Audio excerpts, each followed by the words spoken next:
Is leverage safe in retirement? Leverage has a really bad connotation, and for very good reason. Leverage used carelessly can completely wipe you out. But there are many ways to use leverage wisely. Some don't even involve money, but they can result in growing your money as well as a better quality of life. And that's what we're going to talk about in this video. Hi, I'm Camille Gaines here, and on my website, retirecertain.com, I write about and talk about my investing adventure over the past 40 years or so, as well as stumbling into early retirement around midlife along with my husband. This channel is very much about a different way of thinking about investing and about wealth creation, as well as about living well, about living richly. And one of the ways that we can do this is by applying leverage. So the first way that you can apply leverage that I want to share with you is called investment benefit leverage. Now, with this type of leverage, you apply multiple benefits to one investment.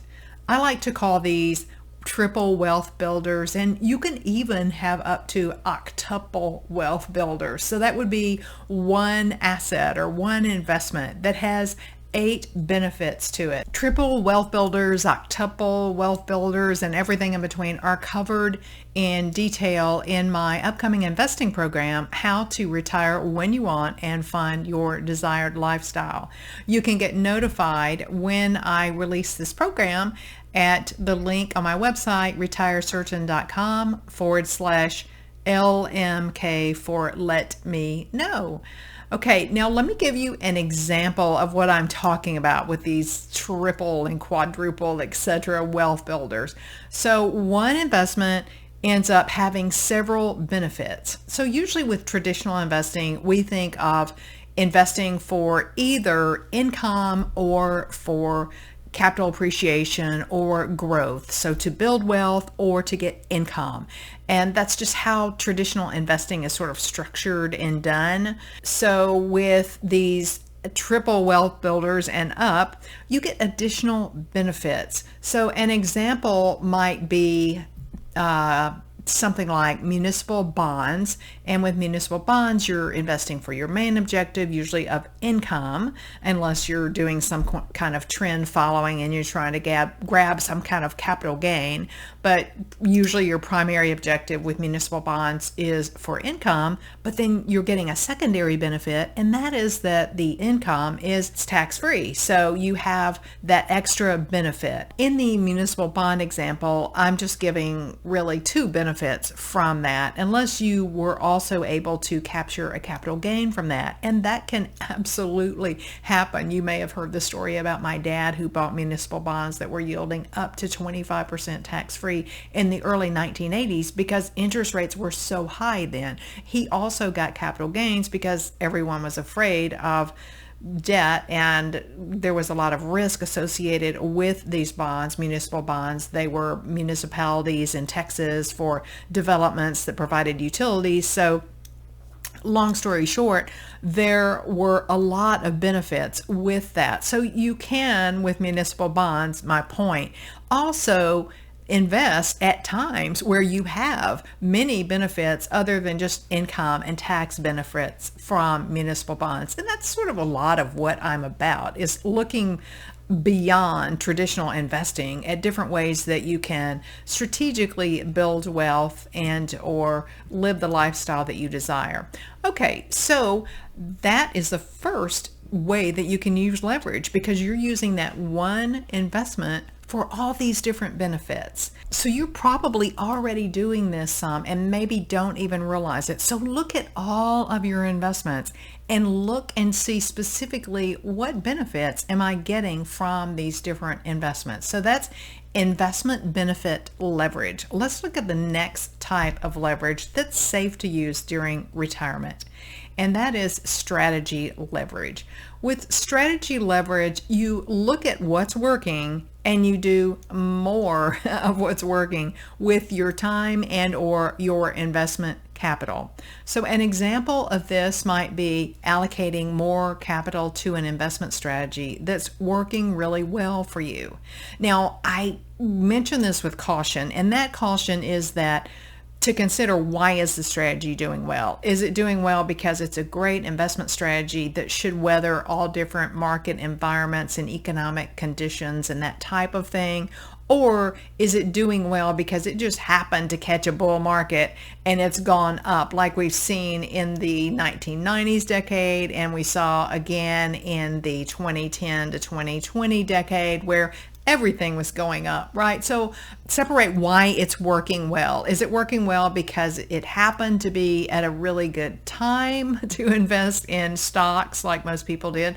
Or is it because it was an excellent strategy that should work well no matter what, even when the market starts to slow down, even when interest rates start going up again? So separate that out before you decide to use this type of leverage, strategy leverage, in order to do more of something. So for example, the investment strategy that I use for our core portfolio, it's doing really well, and it is a type of strategy that will do well in any type of economic condition or financial environment. That's why I chose it after much analysis. And so to that strategy, once I got it in place and I mastered it, then I've allocated more capital to that. So that's a perfect example of strategy leverage. So look and see what you're doing that you may be able to apply more capital to, so that you're leveraging strategies that you're already using. The third type of leverage is capital leverage. Now, I say this with a definite word of caution, because this is how so many people get in trouble with too much capital leverage. However, capital leverage allows you to acquire an asset with less than 100% capital. Of course, real estate is the classic example for leveraging your capital, because, well, you make a down payment and you get to own and control a property with a 25, 30, 50% down payment, whatever it is that you make. So that's the perfect example. And of course, again, this is one you really have to use caution with. And then the next type of capital, this one's probably a little bit safer than capital leverage, and that's skill leverage. I love this one for retirement, because usually by the time people retire, it's not even usually, it's always by the time people retire, by the time you get older even, you have a lot of knowledge in certain areas that you can use. You've learned skills, you've increased your skills. So you can use those skills to generate income from different ways. One of my favorite ways is consulting or coaching. It's so easy to get going.